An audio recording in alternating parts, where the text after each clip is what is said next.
A convex lens has a focal length of 23 centimeter. At what distance from the lens should the object be placed so that the image formed at 46 centimeter on the other side of the lens? Also state the nature of the image formed. Pass ಮಾಡಿ ನೀವೇ ಹುಡುಗರ ಚಿತ್ರ ಬಿಡಿಸಿ ಅದಾದಮೇಲೆ given ಬರೀರಿ. ಇದು ಮಾಡ್ತು ಅಂತ ಹೇಳಿದ್ರೆ ನಿಮ್ಮ ಉತ್ತರ ಅಲ್ಲೇ ಕಾಣುತ್ತೆ.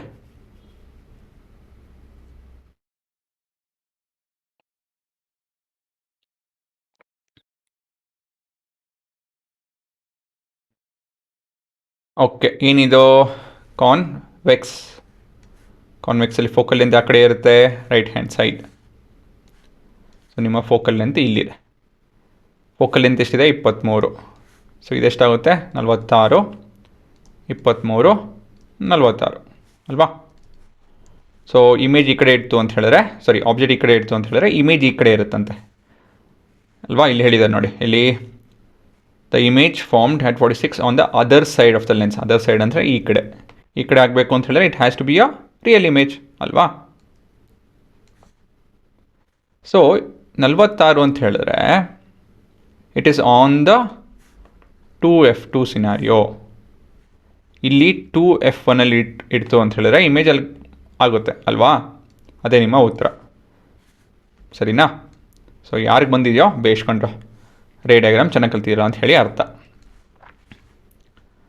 ಸೊ ಈ ಥರ ನೀವು ಅರ್ಧಕ್ಕರ್ಧ ಪ್ರಶ್ನೆ ಎಲ್ಲ ರೇ ಡಯಾಗ್ರಾಮ್ ಥ್ರೂ ಮುಗಿಸ್ಬಿಡ್ಬೋದು. ಸೊ ಏನು given? Focal length is plus 23 centimetre, image distance is plus 46 centimeter ಅಲ್ವಾ?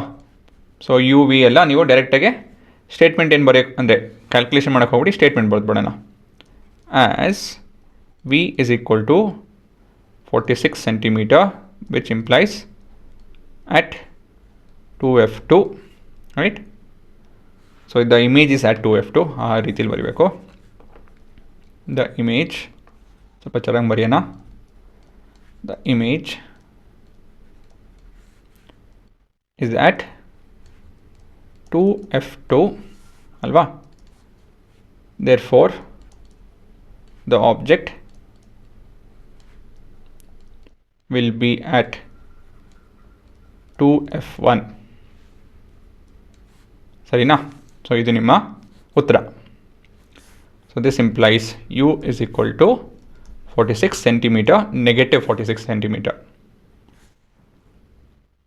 ಅದಾಯಿತು ಅಂದಮೇಲೆ state the nature of the image. Nature of image ಏನಿರುತ್ತೆ? It is real and inverted ಅಲ್ವಾ? ಇದೇ ನಿಮ್ಮ ಉತ್ತರ. ಕ್ಯಾಲ್ಕುಲೇಷನ್ ಇಲ್ದಿರ ಎಲ್ಲ ಮುಗಿಸ್ಬಿಟ್ರಿ.